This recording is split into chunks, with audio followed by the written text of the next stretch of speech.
Right now we're developing the product which will be installed in ports and beyond ports in ocean, and it's there to detect the use of illegal fuel, high sulfur fuel, which causes pollution, environment hazards and health hazards as well.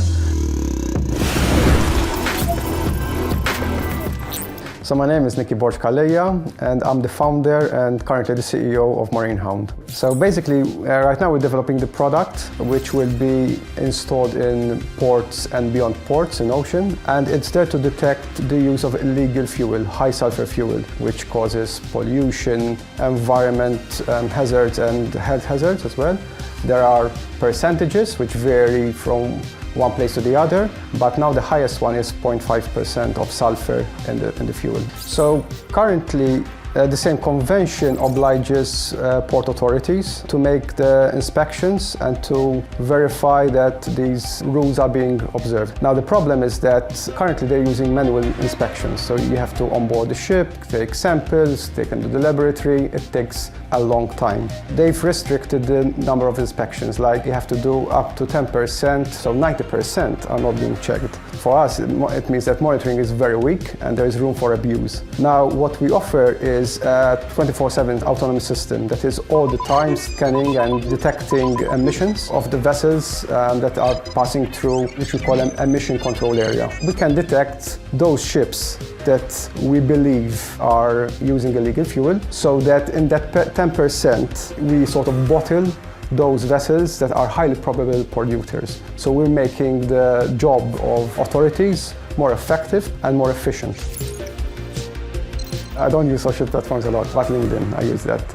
So there's a gas analyzer. It can detect one molecule in a billion molecules. We chose this specific technology because it is low power and can withstand a lot of harsh conditions. So we can install it in off-grid smart buoys. And then we transmit data using Internet of Things. Now it depends if you have mobile broadband coverage, we use that. Otherwise we have to use low orbit satellites. Sometimes we have to, for example, if we are in a crowded area, we can employ other technologies to tell us which vessel is polluting. For example, right now we are partnering with a drone company which can then fly over and collect the data. So we give clear grounds for further inspection. So with TechMT, there was the Valletta Tech Summit that helped us a lot disseminate the news and connect to other partners. Secondly, they have this program whereby they connect you with advisors. You mitigate also as well risks, because these are all experienced entrepreneurs and they give you advice what not to do. And that's very important.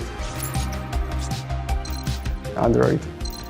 Beneficiaries would be the users, and we make their work more effective and more efficient. We have a lot of stats showing us that people living in harbor areas get a lot of cardiovascular diseases, pulmonary diseases, respiratory diseases. Then there's the environment. So sulfur dioxide is very acidic, so it impacts the trees, vegetation, etc., etc. So everybody suffers.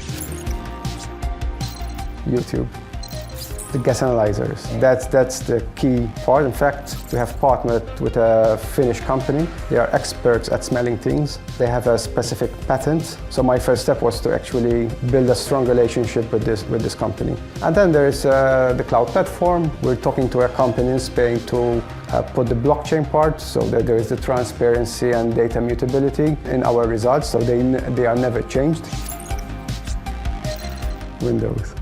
Now, innovation means that someone has not done it before. Now, when you're working in that space, most probably many things will go wrong.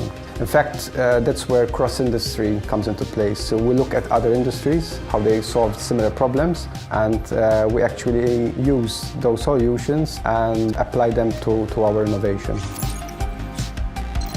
Books. If I had to speak to my future children, I would say 3 things.